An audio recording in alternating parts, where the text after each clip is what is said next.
What's up, Jets fans, and welcome back to another edition of JetNation Radio. I am your host, Dylan Tereman. Today I want to recap the Falcons preseason game. It was a victory for the Jets, 24-16 in the downpour of MetLife. A Chris Streveler comeback victory, 24 unanswered, 21 of which were with him in the game because it was 16-3 at halftime. A relatively clean game as far as injuries were concerned.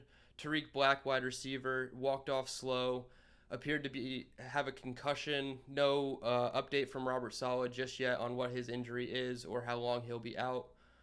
Other wide receiver, Irvin Charles, he got hit midair, came down awkwardly, left the game, but was able to come back. So a relatively clean game from an injury standpoint. Sloppy, however, from a penalty standpoint. 11 total penalties for 104 yards. And the only thing that saved the Jets that night was the Falcons had 13 penalties for 121 yards. So all around sloppy game from both backups and the starters for the Falcons that did play. Notable penalties, Trevon Wesco had a false start and a holding, and Denzel Mims had a block in the back. I say these are notable because they're veterans. They've been in the league a long time now, and quite frankly, these penalties are unnecessary and unacceptable, inexcusable. You can use all the terms. They're veterans. They've been in the league for 3-4 years now, and they shouldn't be making these mistakes play in and play out, game in and game out, in their limited opportunities, because someone will creep up the depth chart and take their jobs. So you want to see them get better. Penalties overall, you want to see that cleaned up, and I think it will be. Third downs, another sloppy, to say the least, effort.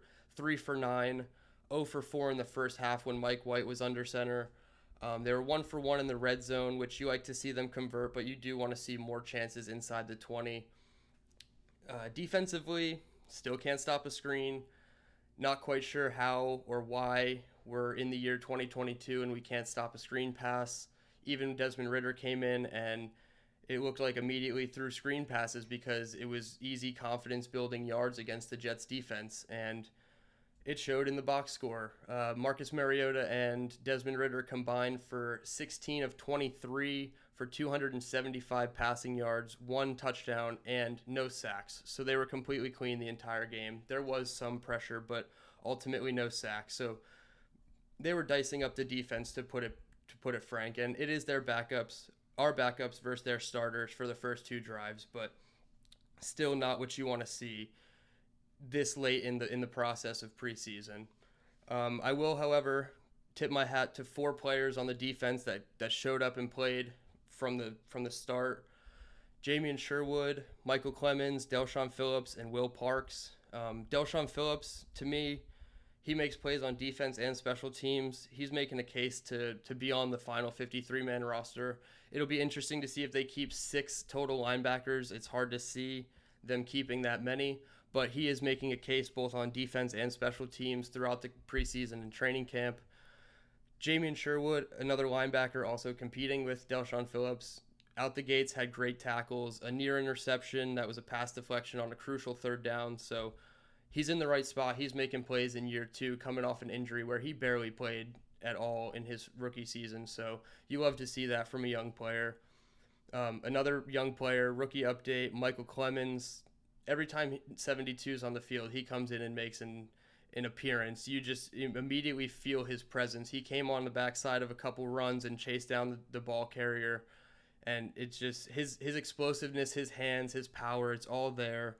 They use him on the exterior and the interior, similar to John Franklin Myers. So this is somebody who's obviously, to me, has a spot on the 53. I think it was obvious from the Eagles game a week and a half ago, but this guy, you can't stash him on the practice squad. Somebody's going to get him. So Michael Clemons, another great showing. You want to see him keep that up against the Giants and into the regular season, because the more reps he can get, the better, because this guy is just trajecting upward tremendously. And then lastly was Will Parks, multiple tackles, including an absolute shot on a screen pass. The only screen pass, I believe, that the starters will say, it was the backups, but the only screen that I saw they stopped was Will Parks absolutely slamming this guy into the turf. And And Robert Saleh today came out and said that he's a veteran. He's got energy. He's got juice. He's everything they've hoped for since signing him. So everything you love to see from Will Parks, all the praise.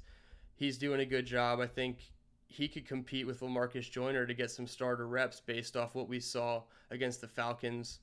And that brings me to my next topic, which is the DBs. I guess low-lighted by Bryce Hall. Unfortunately, he got beat early and often. He was letting up big plays against Kyle Pitts and Kadarius Hodge. He was giving him way too much cushion. Then there was a misread with, I believe, Michael Carter and one of the safeties where they found Anthony Firkser for a 40-yard pass wide open. And then Hall got beat for a touchdown on what looked like a post route. So the first drive was not good from a defensive secondary standpoint. Robert Saleh had a first quarter sideline interview, and he said we have to be better with our eyes, and he was speaking directly about Bryce Hall. Bryce Hall was in a good position to start the play, put himself in a bad position, and then could not recover and ultimately gave up two big explosives. So not what you want to see from Bryce Hall. Somehow Robert Saleh is still non-committal on making Sauce Gardner the starter over him, and they're still alternating reps with the ones. I disagree personally, but I think it'll be soon when Sauce Gardner is declared the starter in this defense and we see him opposite DJ Reed. So Bryce Hall, the DB, is kind of off to a rough start. Another rough position group last night was the backup offensive line. I understand they're backups. They're not the guys that you're going to rely on for 17 games every season.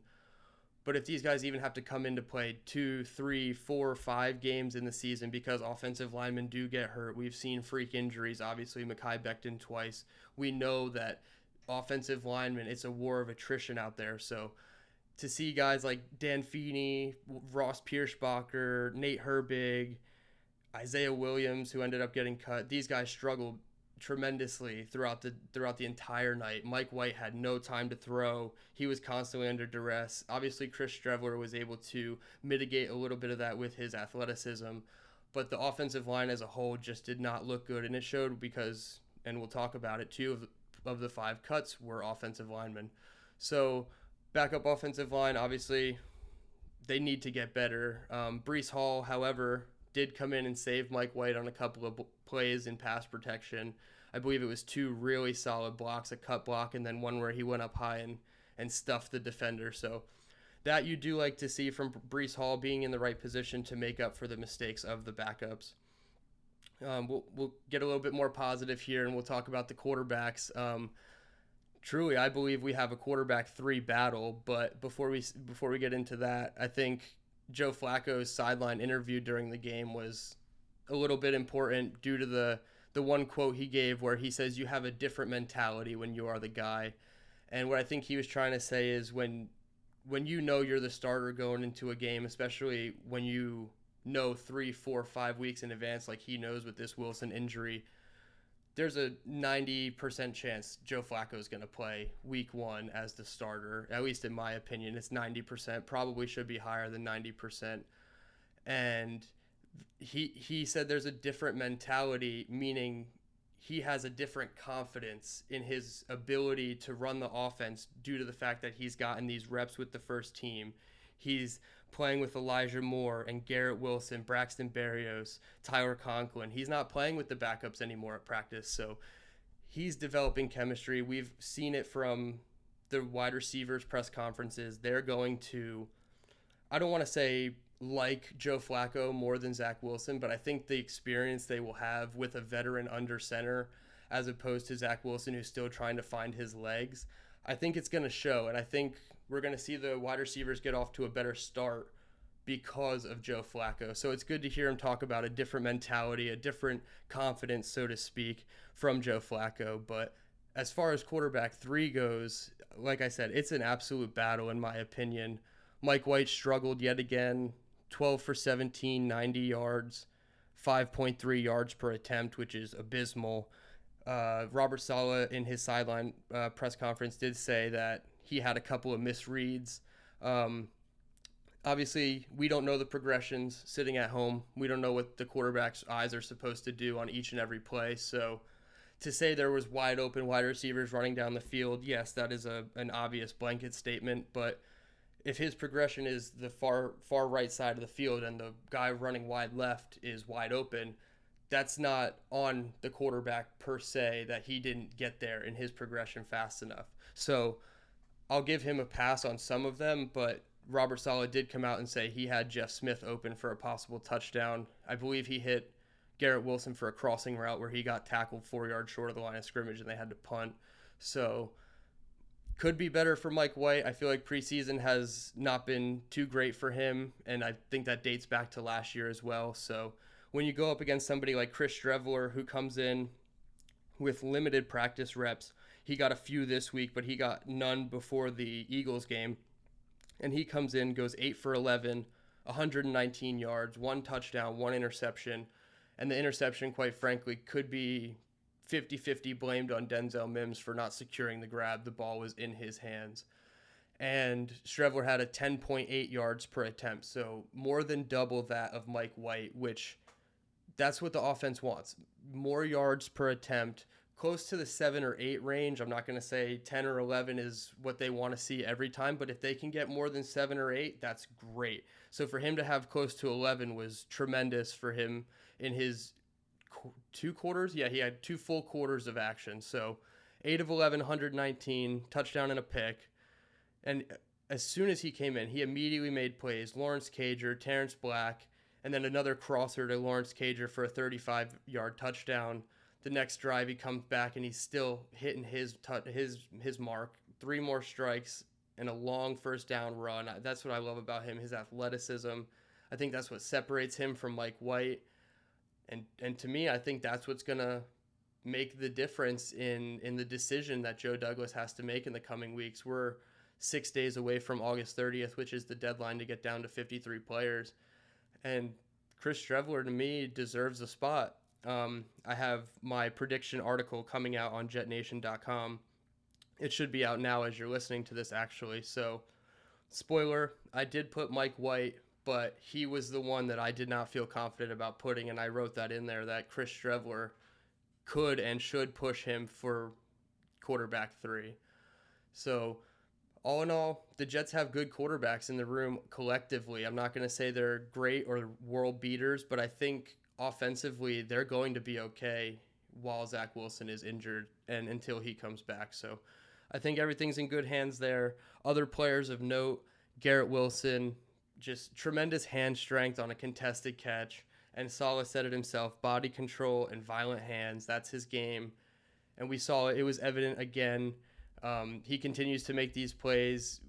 You go back to his tape at Ohio State, and he was doing the exact same thing. I see a lot of people quote tweeting Jets highlights of him now back to when he was with the Buckeyes, and it's the same thing. You can mirror the videos next to each other. It's the same thing. So you love to see that skill set and those traits translate immediately into the NFL for him. Another rookie, but a UDFA, Xavier Knight. Again, he had another big kick return, and I understand Braxton Berrios is the primary kick and punt returner for the team right now, but anything can happen. He could get hurt. He could have a larger role on offense where they don't necessarily want to risk him getting hurt on special teams. So Xavier Knight is a great backup option as a returner, and he had a couple of long runs for first downs. He ended with 5 carries, only 9 yards, but his longest run was 11 yards. So that's the run I'm talking about, which not a great night actually, but he ended with 5 carries, whereas Tevin Coleman and Ty Johnson ended with 5 combined. So obviously they're getting a lot of work out of the young guys and they're resting their veterans as much as possible. But to me, I think that's Ty Johnson's wake-up call that he might be on the bubble, especially after missing the Eagles game with a hamstring injury. He hasn't gotten a lot of reps or a lot of opportunities, so he might be on the bubble for somebody like Xavier Knight. Jonathan Marshall, a rookie from last year, he had a big sack on Felipe Franks, the Falcons' third-string quarterback, and then on the next play blew up a screen pass on 3rd and long. So he's continued another dominant preseason for his standards, I think. For a 6th or 7th round pick, early 7th round pick, he has performed very well. He's been bounced off the practice squad all last season, played limited time, but this preseason, I think he's come in and hit the ground running as far as the scheme. He's getting better with his first step explosiveness off the line of scrimmage. And you see him playing alongside somebody like Tanzel Smart, excuse me, who his first step explosiveness is ridiculous, probably some of the best of the entire defensive line group. And the two of them together in the late portions of the ball game, we saw it. They were just taking advantage of the backup offensive linemen. So you like to see that from the backup defensive line. I think it's going to make the decision that much harder when it comes down to roster cuts as to who to keep. I think both make a case while they are fighting probably directly against each other and others on the roster. I think they both make a great case to stay. So it's going to be tough there. Another defensive lineman, but this time on the edge, Bradley Anai, former Cowboy. He made a handful of plays. He played a ton of snaps. We saw him in the first and second half. But I think the highlight, obviously, is his strip sack on Felipe Franks. He just cut out his ankle. Felipe dropped the ball, and then he gets the triple threat. He got the sack, he got the scoop, he got the score, and Rob Saleh was just absolutely elated on the sidelines. There was no get-back coach in sight. He was running halfway down the field. He was almost in the end zone when the ref stopped him, and you could just see how happy he was for his defense to just make a play like that is just special, even if it is preseason. That just gives them a huge confidence boost. So it's great to see Saleh just loving it with his players. And then the last person I want to highlight back on the offensive side of the ball is Lawrence Cager. He had 3 catches for 65 yards and a touchdown. He's the wide receiver who turned tight end, and Rob Saleh said today in his press conference that he is bulked up from 215 pounds all the way to 240, roughly 245 pounds. So that added size obviously means more physicality. He needs to be a little bit better in the run game for sure, but Robert Saleh said that the physicality is just not too big for him. He's had a complete 180 on his mindset and how he rehabs, so everything is pointing up for him. I think he makes a great case to make the 53-man roster. It'll be interesting to see the number of pass catchers they keep in terms of tight ends versus wide receivers, because I could see them keeping an extra tight end as opposed to an extra wide receiver on this roster just based on how Mike LaFleur wants to run his offense.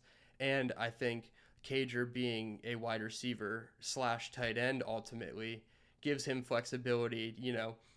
He could be used more as like a Mike Gesicki sort of player where he can be detached from the line of scrimmage, go up against the smaller nickel defenders and really put defenses in a bind schematically from a personnel standpoint as to how they're going to match up against players. Because if you have Corey Davis, Garrett Wilson, and Lawrence Cager with another tight end on the field, I think that puts a big mismatch on, do they run nickel, do they stay in base and put a linebacker on Cager?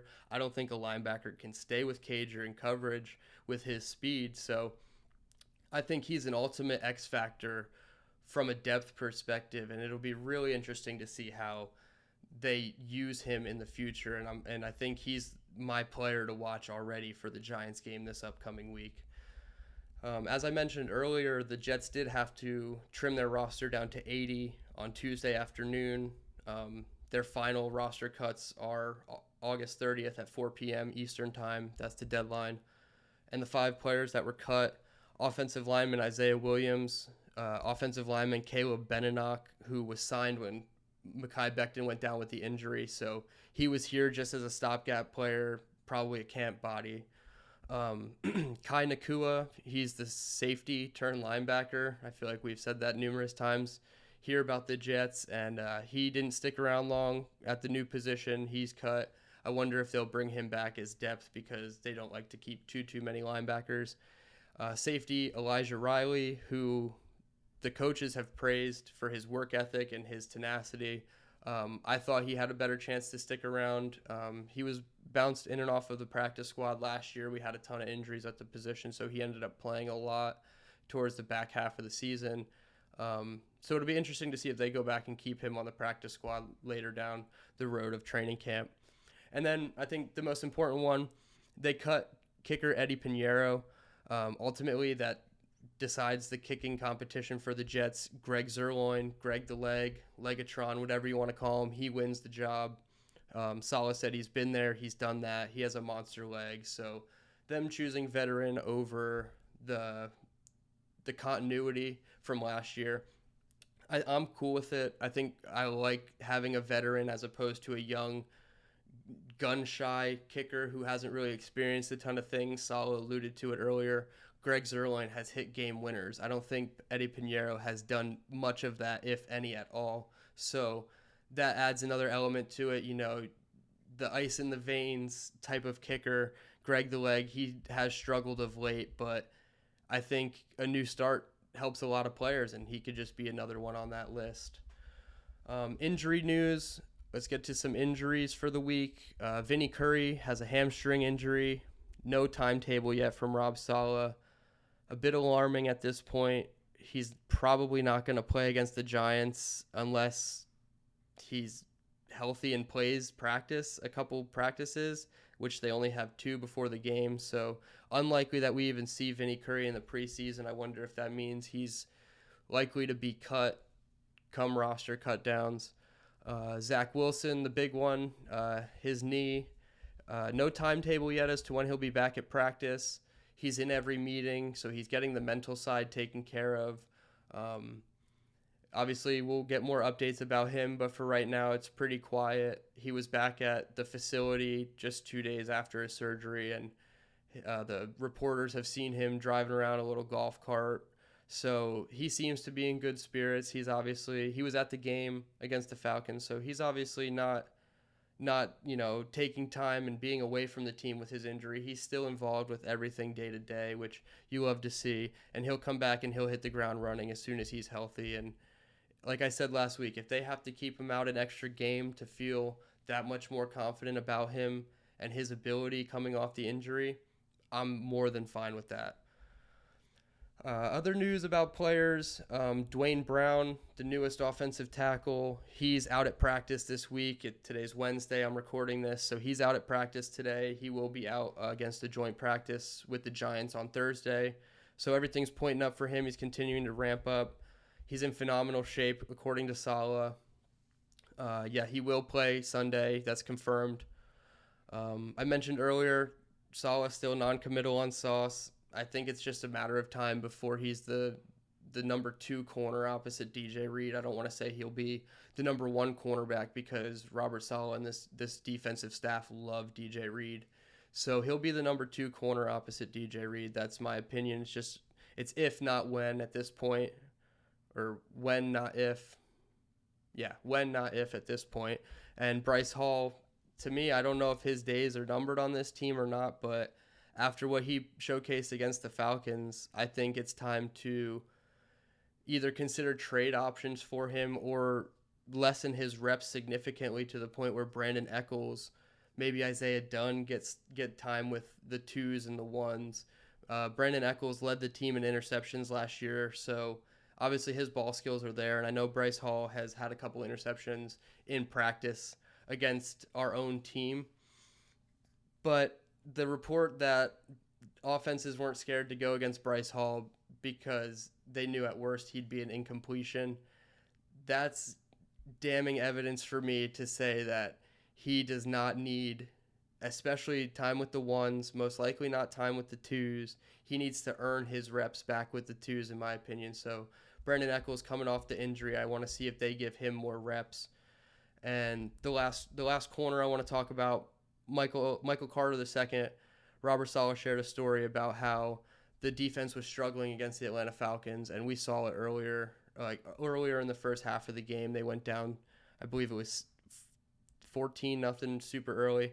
So the defense was struggling on the field, and according to Saleh, coaches aren't allowed on the field during timeouts in the huddles. We've seen that. They come to the sideline where the coaches stand. So coaches can't go out. So during a small timeout, Michael Carter put a helmet on and ran out on the field to coach up the young players and say, hey, they're beating us with this route concept. We need to play it like this. And obviously we don't know how exactly it turned out. We'll have to go back, watch the film, and see if we can see when it happened. But Just the fact that a second-year player has the confidence and the leadership to go out there and do that and take command and point these young players in the right direction, because ultimately the Jets are still a young team. I believe they were bottom 2 in average age, and now they're still bottom 5 this year. So even though they've added veteran talent, they're still a young team overall. So Michael Carter, a second-year player, coming out and saying that, I think that's awesome. And I think that's one of Michael Carter's best traits, to be honest, is his communication. I wrote about that in my article for the site. Is he was out there directing. There was a play, I believe it was against the Eagles, where there was a tight alignment by the wide receivers, and Sauce was behind him. It looked like they were in a man coverage situation, and Michael Carter was able to just communicate with Sauce to pass off the receivers, and Michael Carter went with the crossing route underneath, and Sauce took the guy who was running vertically, and it was just great. You love to see that from just a young player. He's got a ton of experience from Duke at college, so love to see it from him. Love to see it from all these young guys. My only notes for the dress rehearsal against the Giants, the season finale, the Snoopy Bowl, as a lot of people call it. The Jets will be home. And really my only notes are that the starters are going to play at least a quarter to 2, according to Saleh. Everybody's going to play. They tried to, play the name game of, oh, will he play? Oh, will he play? And Saleh said everyone will play, which means Joe Flacco, Carl Lawson, C.J. Mosley, Quinnen Williams, Jordan Whitehead, C.J. Uzama. We're going to see everybody out there on Sunday at 1 o'clock. So I'm super excited. We're going to keep breaking it down for you over here at JetNation. Glenn should be back. We're going to introduce a nice video system. We're both going to be on video. We're going to keep cranking out content solo as well. So a lot of big plans for the regular season. But we still have one more preseason game to get to. I'll be back with a review of the Giants game a couple days after, maybe Monday or Tuesday. And then it's on to the regular season from there, which means JetNation will do our annual top 20 player rankings for the Jets. Glenn and I will give our thoughts on our top players on the roster currently. And this year, I think it's a lot harder because there is quality depth. So it makes it all better, makes it more fun to bring to you guys more content. And we're just excited at JetNation. You can check out all my work at jetnation.com. Just search my name. You can follow me on Twitter at Dylan Tereman. You can follow Glenn on Twitter at AceFan23. You can follow Green Bean. He's on YouTube, Green Bean Jets Fan, and he's on Twitter at Green Bean Jets Fan. So we're just excited here. We're coming down to the wire of preseason and training camp, and we'll keep you posted. And until next time, let's go Jets.